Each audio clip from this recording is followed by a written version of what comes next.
대제사장에게로 가니 대제사장들과 장로들과 서기관들이 다 모이더라.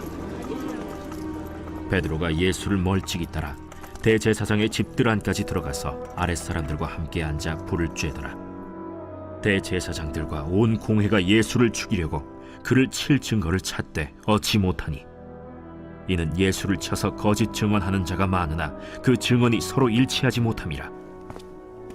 어떤 사람들이 일어나 예수를 쳐서 거짓 증언하여 우리가 그의 말을 들으니 손으로 지은 이 성전을 내가 헐고 손으로 짓지 아니한 다른 성전을 사흘 동안에 지으리라 하더라. 그 증언도 서로 일치하지 않더라. 대제사장이 가운데 일어서서 예수에게 물어 이르되, 너는 아무 대답도 없느냐? 이 사람들이 너를 치는 증거가 어떠하냐? 침묵하고 아무 대답도 아니하시거늘 대제사장이 다시 물어 이르되, 내가 찬송받으리 아들 그리스도냐? 내가 그니라.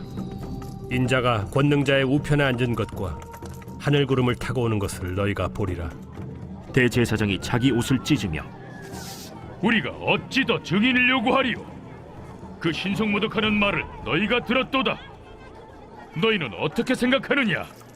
하니, 그들이 다 예수를 사형에 해당한 자로 정죄하고 어떤 사람은 그에게 침을 뱉으며 그의 얼굴을 가리고 주먹으로 치며 선지자 노릇을 하라 하고 하인들은 손바닥으로 치더라.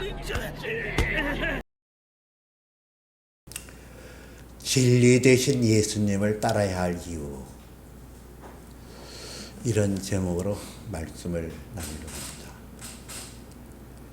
오늘을 사는 이 현대인들에 대하여 간단하게 평가하라고 한다면 풍요 속의 빈곤이다, 이렇게 얘기하고 싶어요. 옛날에 비하면 굉장히 잘 살죠. 우리나라도 많은 것을 누리고 살아요. 근데 그 풍요 속의 빈곤이라는 게 뭐냐? 내 영혼이 안정감을 찾지 못한다는 거예요. 수없이 많은 지식과 여러 가지 정보가 홍수처럼 쏟아지는데, 다니엘서에 나와 있는 대로 이 마지막 때가 되면 지식이 증가하리라 하는 말씀대로 엄청난 지식이 우리에게 흘러들어오고 있어요. 근데 문제는 뭐냐? 그 많은 지식들이 우리에게 참이냐 거짓이냐 분별할 능력이 없다는 거예요. 이것이 옳다, 이것이 참이다 생각했는데 나중에 지나고 가니까 그것이 거짓으로 드러나는 게 많고, 이러다 보니까 사람의 영혼 속에 자기 자신에 대한 정체성이 잃고 우왕좌왕하는 모습을 많이 보게 되어지거든요. 그 영혼의 그 빈곤을 하나로 정의하자면은, 딱 잡아 얘기하면은 진리에 속해 있지 않기 때문이다, 이렇게 얘기할 수 있어요. 그 안에 참이 없어요. 진리가 없어요. 바른 것이 없어요. 자기 소견에 옳은 대로 사는 것, 이건 진리가 아니거든요.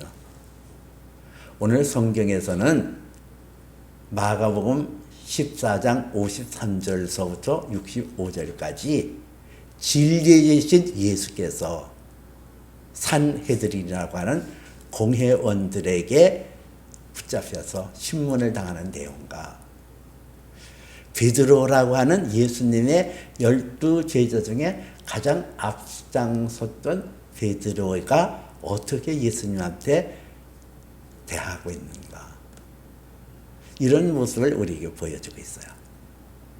오늘 말씀을 통해서 첫째는 예수 그리스도가 왜 진리인가, 그 진리의 특징은 뭔가를 살펴보고, 두 번째는 진리를 거부하는 사람들의 특징, 세 번째는 진리를 따라 산다는 것이 왜 유익한가, 이렇게 세 가지로 말씀을 나누려고 해요. 첫째는 예수께서 진리가 되시는 이유가 뭔가, 그리고 그 특징이 뭔가. 예수님께서는 요한복음에서 예수께서 이르시되 내가 길이요 진리요 생명이니 나로 말미암지 않고는 아버지께로 올 자가 없느니라 그랬거든요. 예수님이 자기를 표현하는 거예요. 요한복음의 특징이라는 것은 예수님이 나는 길이요 진리요 생명이다. 나는 무엇이다. 이렇게 정의를 내리게 많이 나와요. 나는 참 포도나무다. 나는 선한 목자다. 이렇게 얘기하면서 나는 누구다 할 때에 그 헬라어 원문에서는 에고 에미 이런 단어를 썼어요. 에고 에미. 나는 무엇이다. 나는 무엇이다. 이 뜻이에요.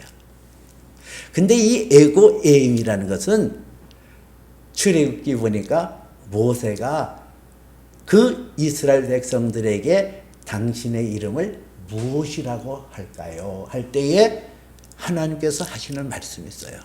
나는 나다. I am who I am.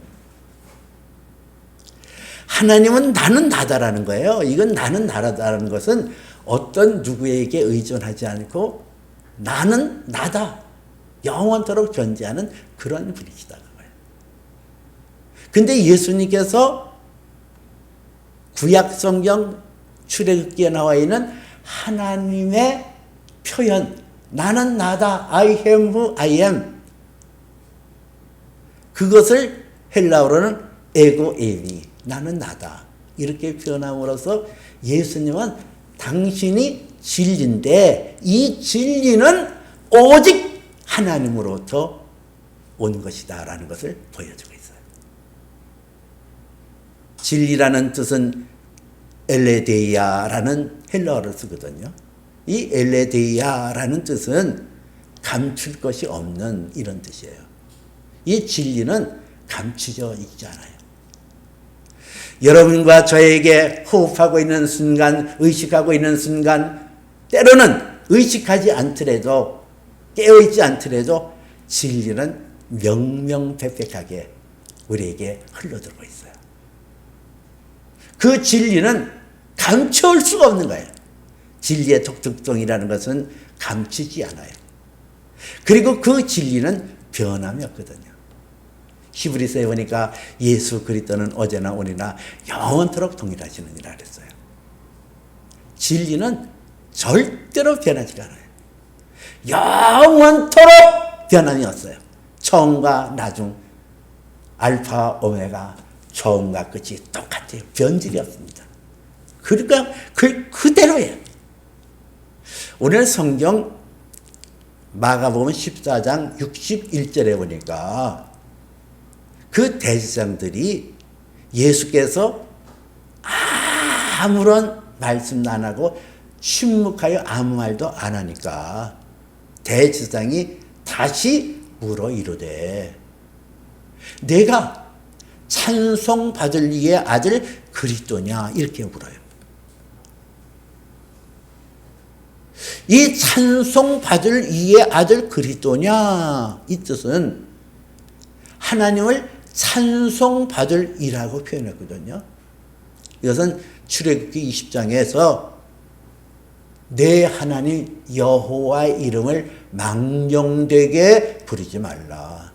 여호와는 그의 이름을 망령되게 부르는 자를 죄 없다 하지 아니하리니 라는 말씀이 있어요. 이 10계명에 있는 세 번째 계명이 하나님의 이름을 망령되게 일컫지 말라는 말씀을 순종하기 위해서 하나님의 이름을 함부로 부를 수 없으니까 하나님을 표현하는 찬송받을 이의 아들 그리스도냐. 이 그리스도 메시아냐 구원자냐. 하나님께서 우리 민족에게 그 옛날부터 약속하신 구원자 그 오실 그가 너냐 이렇게 묻는 거예요. 찬송받을 이의 아들 그리스도냐 이걸 묻는 거예요. 여러분 예수 그리스도가 진리가 아니라면 이 말을 이것에 대해서 어떤 반응을 가졌을까요? 주저하거나 분명하게 자기를 드러내지 않았을 거예요. 근데 성경 62절에 보니까 예수께서 대답하시되 내가 그니라. 이건 엄청난 얘기거든요. 내가 그니라. 에고 아이미 I am who I am. 내가 그니라. 내가 창조주 하나님이시다. 내가 너희가 기다리고 기다리는 그 메시아다. 창조주 하나님 그 본체다. 여러분, 이제 30이 넘은 그 젊은 청년 예수가 이거는 천지개벽을 할 표현을 지금 이 대제사장과 서기관과 바리새파 사람들에게 고백하는 거예요. 예수님께서 이 말씀을 함으로써 어떤 파장을 가져올지는 예수님께서 분명히 하셨어요. 근데 당신을 밝힙니다. 내가 그니라. 인자가 권능자에 앉은 것과 하늘 구름 타고 오는 것을 너희가 보리라. 이거는 대단한 얘기거든요. 아니, 일개 젊은 청년, 저 나사렛 시골 동네에서 그냥 그 선 머슴 같은 그런 자가 그 예루살렘에 그 쟁쟁하기 그지없는 종교 지도자들, 전통적으로 가문의 대를 이어서 대제사장이 되어졌고 위엄이 있고 백성들에게 존경과 찬사를 받는 그 대제사장과 서기관과 바리새파 사람들 앞에서 내가 그니라. 너희가 바라고 기다리던 그 메시아, 그가 바로 너다. 거기다가 더 끔찍한 얘기를 하는 거예요. 권능자의 우편에 앉은 것과 하늘을 구름 타고 오는 것을 너희가 보리라.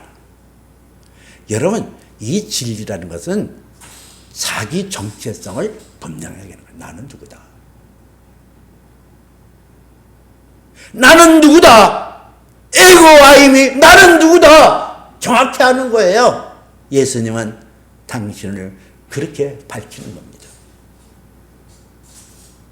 그 파장이 어떻게 이어질지를 성경이 오늘 63절, 64절에서 이렇게 말하고 있거든요. 대제사장이 자기 옷을 찢으며 이르되 어찌 우리가 더 증인을 요구하리요. 그 신성 모독하는 것을 너희가 들었느니라. 너희 생각은 어떠하냐. 그들이 다 대답하여 이르되 예수를 사형에 해당하는 자라 정죄하니라 그래요.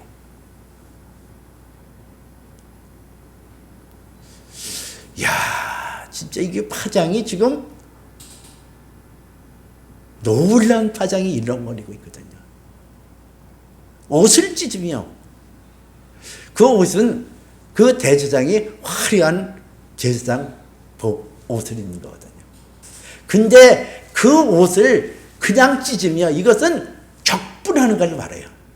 머리끝까지 격분하고 하나님을 모독하는 이 자를 어찌하면 좋겠냐.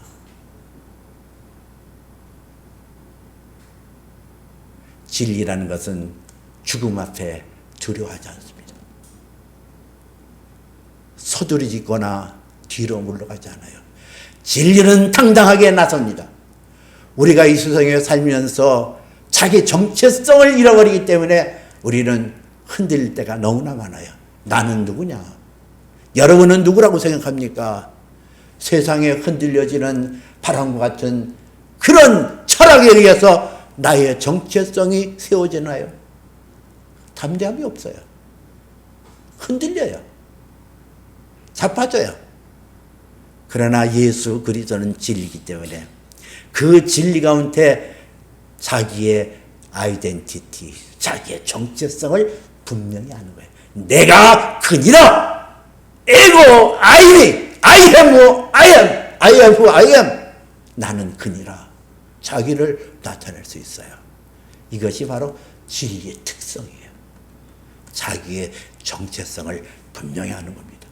주저앉지 않습니다. 그것을 나타내는데 흔들림이 없어요. 이것이 정체성이라는 거예요. 예수 그리스도께서 하나님의 아들로 이 땅에 오셨어요. 그리고 하나님의 아들로 이 땅 위에서 우뚝 세움을 받았습니다. 대제사장이 모든 사람과 더불어 저에게 사형에 해당하는 자라고 정죄할지라도 그의 정체성은 절대로 사라지거나 흠을 낼 수가 없는 것이 진리의 특성이에요. 예수님께서는 요한복음 10장에서 이런 말씀을 하거든요. 아버지께서 거룩하게 하사 세상에 보내신 이가 내가 하나님의 아들이라 하였거늘 너희가 어찌 신성모독이라 하느냐. 예수님께서 자기의 정체성, 진리의 정체성은 어디에 있냐? 하나님의 거룩에 있는 거예요. 하나님께서 거룩하게 그 하나님이 나의 아버지가 되셔서 아버지가 나를 거룩하게 해서 세상에 보내서 내가 하나님의 아들이라고 얘기하는데 너희가 어찌 그거를 신성모독이라 하느냐 그러잖아요. 여러분, 예수 그리스도는 이 땅에 오셔서 진리예요. 예수 그리스도가 진리라는 사실은 무엇으로도 막을 수가 없고 무엇으로도 가릴 수가 없어요. 그게 엘리데이아라는 뜻이에요. 감출 수가 없다. 진리는 감출 수가 없어요. 진리는 자기의 정체성을 분명하게 합니다. 그리고 진리는 절대로 왜곡되거나 흔들림이 없고 동일해요. 변할 수가 없는 거예요. 이것이 진리의 특성이에요. 진리는 오직 하나입니다. 진리가 여기 있다 저기 있다 나타나는 것이 아니라 진리는 오직 완벽하게 그저없는 영원한 하나님, 그 하나님이 진리라는 거예요. 요한복음 1장 1절에서는 태초에 말씀이 계시느니라. 그 말씀이 하나님과 함께 계셨으니 이 말씀이 곧 하나님이시니라. 진리 되신 예수 그리스도는 하나님의 아들로 이 땅에 오셨지만은 그 본체는 하나님이시라는 거예요. 진리는 영원한 하나님 나라가 이루어지는 기초가 되어지고 모든 만물의 근원의 받침이 되어지는 게 진리예요. 예수 그리스도 그분만이 진리예요. 두 번째는 이 진리에 맞서는 사람들의 특색이 나와요. 오늘 성경에 보니까 공회원이라 이렇게 얘기했는데요. 이 공회원은 산헤드린이라고 하고 보통 70명의 회원과 그 산헤드린 그 공회원의 우두머리를 합쳐서 71명으로 구성된 그런 집합체예요. 이 산헤드리아 공회에서 정치적인 이슈를 다루기도 하고 종교 재판도 하거든요. 근데 보통 이 중요한 재판은 낮에 하지 밤에 하는 데가 없어요. 근데 오늘 성경에 보니까 예수님을 저녁에 잡혀서 한밤중에 그 어두컴컴한 데서 예수님을 신문하고 예수님을 재판하는 모습이 나거든요. 그리고 이 재판은 6월절 절기라든가 중요한 이스라엘의 절기에는 하지 않아요. 근데 뭐가 그렇게 쫓기고 뭐가 그렇게 급했는지 한밤중에 그것도 6월절 절기를 임박하는 그 시점에 예수님을 신문하고 재판하는 모순된 모습을 보이고 있거든요. 이것이 진리를 거스리는 사람들의 특징이에요. 진리를 인정하지 아니하는 사람들의 특징은 자기 모순에 빠져 있어요. 언제나 흔들립니다. 자기 정체성이 없기 때문에 흔들리고 자기 모순, 자기가 말해놓고 자기가 세우는 것을 어기고 그것에 범민하고 그것에 헷갈리고 이것이 진리를 대항하는 사람의 특징이에요. 오늘 여기 성경에서는 베드로가 나와요. 예수님의 12 제자 중에 가장 예수님을 따르기에 주저하지 않았던 베드로. 다른 사람은 다 주를 버릴지라도 나는 죽을지언정 주를 버리지 않겠는가 호언했던 그런 베드로. 그 베드로가 54절에서는 예수를 멀찍이 떠나 대제사장의 집에 안뜰까지 들어가서 아랫사람들과 함께 앉아 불을 쬐더라 이렇게 나와요. 멀찍이 떨어져서 예수님이 신문하는 그 자리에서 예수를 따라가기는 하는데 멀찍이 따라가서 뭘 말할까요? 이 베드로가 진리 가운데 있지 않았다는 거예요. 진리 가운데 있었다는 것은 어떤 상황과 어떤 여건 속에서도 두려움에서 해방받거든요. 근데 오늘 베드로가 멀찍이 떠나서 그 대제사장 집 뜰 안에 들어가서 아랫사람들과 함께 앉아 불을 쬐더라. 진리가 내 안에 들어오지 아니하고 진리 가운데 서 있지 않은 사람은 예수를 온전히 따를 수 없어요. 예수를 따른다는 것은 예수와 함께 죽고 예수와 함께 사는 거예요. 내가 아무리 믿음이 있노라고 믿지만은 예수와 함께 죽는 것을 거부한다고 한다면 그 사람은 부활의 영광에 이를 수가 없어요. 주여 주여 하는 자마다 다 천국에 들어갈 것이 아니라 하늘에 계신 아버지께서 그 하늘에 계신 아버지의 뜻대로 행하는 자라야 들어갈 것이니라 그랬잖아요.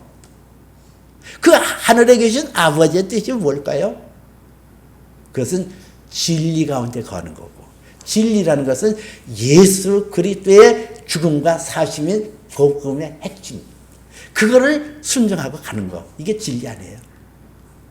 근데 내 안에 진리에 의해서 사로잡히지 않으면은 나는 예수 그리스도에 가신 그 죽음의 자리를 갈 수가 없어요. 베드로가 그렇게 호언장담했던 베드로가 예수님을 온전히 따르지 못하고 지금 그 마음속에 굉장히 두려움이 있을 거예요. 핫도프를 피우고 있습니다. 날이 저물어서 날씨가 추워지니까 불을 피웠는데 그 불을 피우니까 그 불을 피우는 그런 자리에서 자기 얼굴이 드러나잖아요. 제사장 집에서 일어나는 하인이 저 사람과 한패거리다 그 소리 듣고 그냥 기겁을 하잖아요. 그리고 예수를 모른다고 부인하고 나중에는 저주하면서 예수를 부인했던 베드로. 왜 예수 앞에 당당하지 않냐고, 왜 예수 앞에 죽음의 길을 예수와 함께 걸어가지 않냐고. 그는 쭈뼛대고 그리고 예수를 부인하면서까지 복음의 그 안으로 들어가지 못했을 거 하나거든. 진리가 그 안에 없어요. 믿음이 있노라지만은 진리가 그의 영혼을 사로잡지 않아요. 죽음 앞에 비료해주고 죽음 앞에 어쩔 줄 모르는 베드로의 빈약하고 비겁한 모습을 우리는 보게 되어져요. 내 안에 진리가 없이 진리를 거부하고 사는 사람은 자기 모순에 빠져요. 자기 정체성을 잃어버려요. 그래서 언제나 흔들려요. 바람에 나는 겨와 같아요. 악인은 그렇지 않으며 바람에 나는 겨와 같도다. 내 안에 진리가 없으면 그것이 악인이에요. 언제나 흔들려요. 이것이 바른 길인가 저것이 옳은 길인가 갈피를 못 잡아요. 자랑하고 싶고 나타내고 싶은데 그 근거가 비약해요. 이것이 진리를 거부하는 사람들의 특징이에요. 복음이 내 안에 자리 잡지 못하는 것이 진리를 거부하는 사람들의 특징이에요. 세 번째로는 그러면 진리 가운데 거한다는 것과 그 결과는 무엇일까?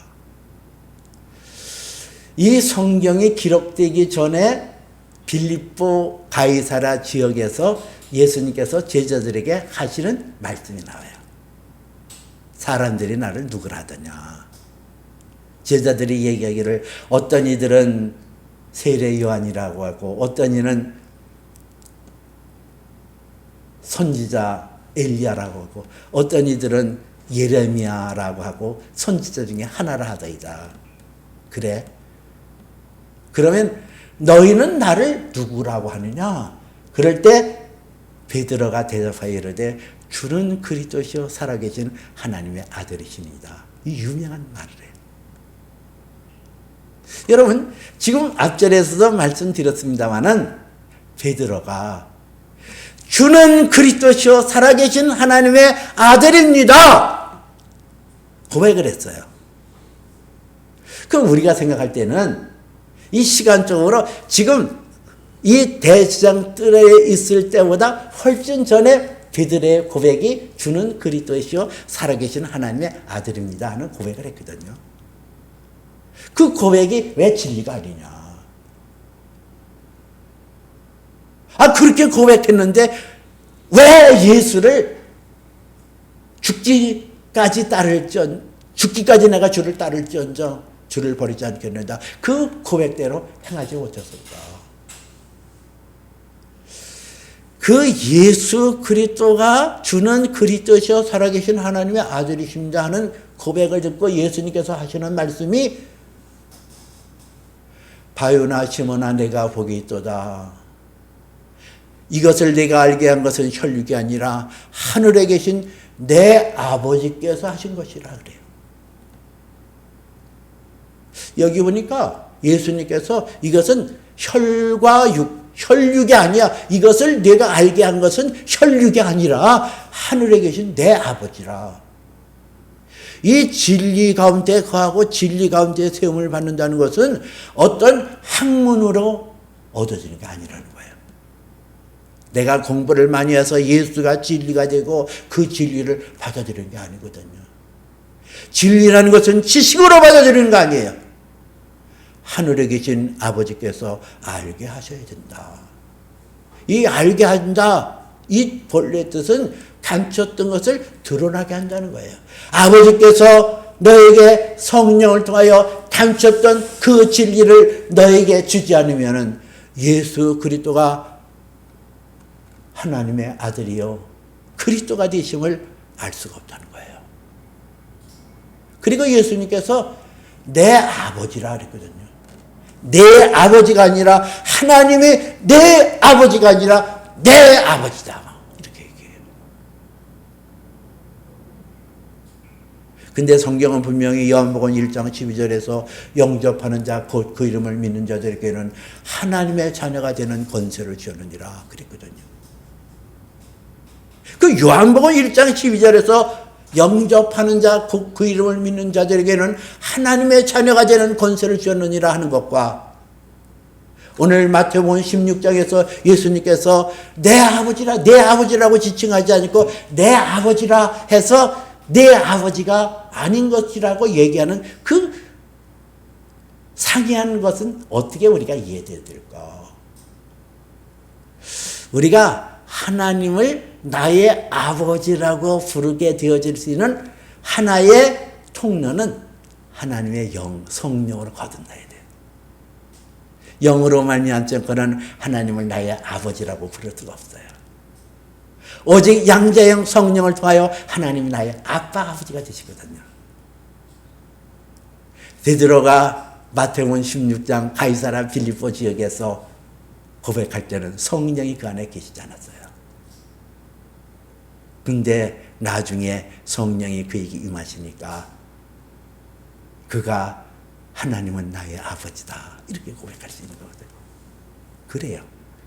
이 진리라는 것은 학식으로도 얻어지는 것이 아니라 노력까지 얻어지는 것이 아니라 오직 진리의 영 성령이 내 안에 계셔야 되거든요. 그렇기 때문에 요한복음에서는 그는 진리의 영이라 그랬어요. 그러나 세상은 등이 그를 받지 못하고 그를 보지도 못하고 알지도 못하나 그러나 너희는 그를 아나니 그가 너희와 함께 거하며 너희 속 안에 계시느니라 그랬거든요. 하나님의 아들 예수 그리스도가 죽은 자 가운데서 부활하여 다시 살아나셨어요.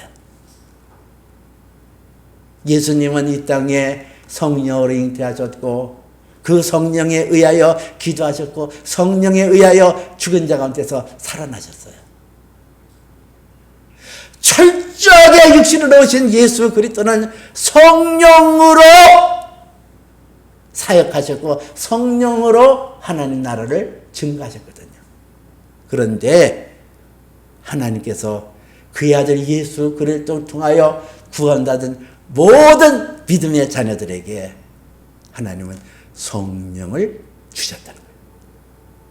하나님의 아들 예수 그리스도 안에 계셨던 그 성령이 저와 여러분 가운데 계시므로 그 성령이 내 안에 충만하게 임하면 성령 안에서 나는 진리 가운데 있는 거예요.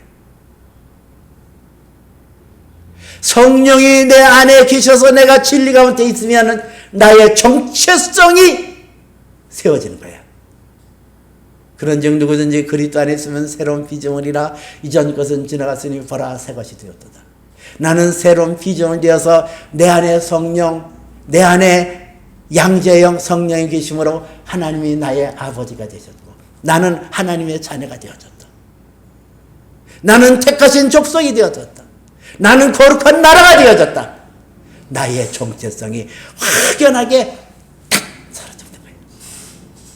진리 가운데. 내가 진리 가운데 거하게 되면 나의 정체성이 확립되어질 뿐 아니라 어떤 상황 속에서도 견고한 믿음에 흔들림이 없어요. 예수님께서 말씀하셔요. 너는 베드로라. 내가 이 반석에 내 교회를 세우리니 은배 권세가 이기지 못하리라. 주는 그리스도이시여 살아계신 하나님의 아들이십니다. 고백할 때는 바요나 시모나 내가 있도다. 이 바요나 할 때 이 바요나는 요나의 아들이라는 뜻이에요. 바요나 시모나. 너는 육신으로 났을 때는 부서지기 쉽고 깨질 수밖에 없다. 내 뜻대로 되어지는 것이 아니라 내 의지대로 되잖아. 그러나 내가 네게 베드로라고 하는 반석이라는 이름을 줄 것이다. 너는 베드로라. 내가 이 반석에 내 교회를 세우리니 은배 권세가 이기지 못하리라. 여러분 그래요. 우리를 하나님께서는 반석 위에 세운 교회, 은배 권세가 이기지 못하는 이 교회 안으로 저와 여러분을 초청하셨어요. 그래서 이 안에서 성령으로 거듭나게 하고 성령 안에서 진리가 너희를 자유케 하리라. 진리랄지니 진리가 너희를 자유케 하리라는 말씀대로 내 안에 하나님의 영 성령을 통하여 진리가 내 안에 충만하게 되어지면 하나님의 아들 예수 그리스도가 자기의 정체성을 분명히 밝히는 것처럼 나는 세상을 향하여 나의 정체성이 누군가를 분명하게 알릴 수 있어요. 그리고 주리하잖아요. 사망에 넘실거리는 것이 온다 할지라도 사망에 두려운 것이 내게 온다 할지라도 사망아 너의 쏘는 것이 어디냐 사망아 너의 이기는 것이 어디냐 담대하게 이길 수 있는 비결은 내 안에 진리의 영 성령이 계시기 때문에 그래요. 사망을 이겼는데요. 사망의 권세가 나를 쏘지 못하는데요. 사망의 권세가 나를 이기지 못하는데요. 이 세상에 이기지 못할 게 없거든요. 진리를 통하여 나의 정체성이 확립이 되었어요. 진리를 통하여 변함이 없는 굳건한 믿음이 생겼어요. 진리를 통하여 하늘의 뜻이 하늘에서 이루어진 것처럼 이 땅에 이루어질 줄 내가 믿고 있어요. 진리를 통하여 하나님의 아들 예수 그리스도의 걸어가신 길이 나의 길이요. 그 길에서 나타나는 결국이 하늘과 땅의 모든 권세를 주신 예수 그리스도의 영광으로 들어가는 길을 나는 알고 있어요. 명확해요. 분명해요. 흔들림이 없어요. 좌절하지 않아요. 진리 되신 예수 그리스도가 내 삶의 지표가 되었어요. 오늘 이 말씀을 통하여 여러분들 가운데 진리 되신 성령으로 충만받으세요. 교회 안에서 말씀 들을 때 성령이 내 안에 충만하게 임하는 줄 믿으시길 바랍니다. 예수 그리스도만이 진리세요. 그 진리를 거부하는 때마다 자기 모순에 빠지고 흔들리고 삶의 받침이 연약해요. 그러나 진리 가운데 있게 되어지면 나의 정체성이 뚜렷하게 알아요. 내가 가야 되는 길이 어딘지를 알아요. 예수 그리스도의 걸어가신 길이 내 길이에요. 그래서 이 세상을 이길 수 있는 힘의 원동력을 갖게 되어지는 거예요. 진리 되신 예수 그리스도, 그분을 따라야 될 이유가 여기 있는 겁니다.